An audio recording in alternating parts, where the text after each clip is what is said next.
নমস্কার বন্ধুরা, বুড়ির হাড়িতে স্বাগত। রোজ দিন একই খাবার খেতে খেতে বোর হয়ে গেছি, তাই সবাই বলল যে অন্য কিছু কর সোয়াবিনটা দিয়ে।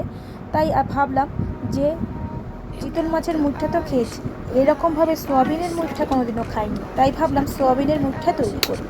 ভালো করে গরম জল দিয়ে আমি ভিজিয়ে রেখে দিচ্ছিলাম, তাহলে খুব তাড়াতাড়ি ভিজে যায়। এরপরে আমি এর মধ্যে এক এক সব মশলাগুলো দিয়ে দেবো। জিরে গুঁড়ো, ধনে গুঁড়ো, হলুদ গুঁড়ো, লঙ্কা গুঁড়ো, জায়ফল গুঁড়ো, আর দিয়ে দেবো গরম মশলা গুঁড়ো, পেঁয়াজ, আদা, রসুন সব একবারে দিয়ে ভালো করে আমি এটাকে মিক্সিতে পেস্ট করে নেব। ভালো করে পেস্ট হয়ে গেলে পরে একটা ডিম ফাটিয়ে দিয়ে দেবো, তাহলে আরও সুন্দর হয় খেতে। এইভাবে করে নিলে পরে এর মধ্যে কিছুটা আমি দিয়ে দেবো পেঁয়াজ, আদা, রসুন।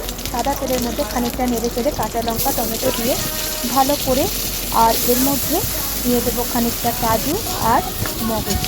এইভাবে নেড়ে চেড়ে মশলাটাকে তৈরি করে একটা মিক্সিতে পেস্ট করে নেবো। আর এদিকে আমি এটাকে খানিকটা বেসন দিয়ে এটাকে ভালো করে মেখে নেব, তাহলে এর বাইন্ডিংটা খুব সুন্দর হয়। সামান্য একটু মিষ্টি দিলে আরও টেস্ট হয়। এইভাবে ভাজাই তো কয়েকটা উড়ে গেল, আর কি করব, শুধু শুধু খাওয়া যায় এটাও এরমভাবে করলে।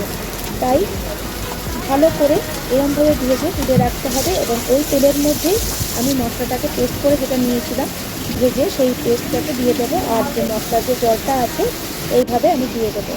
দিয়ে দেখুন ভাজাগুলো খুব সুন্দর হয়েছে। এর মধ্যে দিয়ে দেবো লঙ্কা গুঁড়ো, হলুদ গুঁড়ো, নুন আর জায়ফল গুঁড়ো, গরম মশলা গুঁড়ো সবই আমি এর মধ্যে দিয়ে খানিকটা রং হওয়ার জন্য দিয়ে দেবো কাশ্মীরি লঙ্কা আর ফেটানো টক দই। খুব অল্প আঁচে করে এইভাবে দিতে হবে।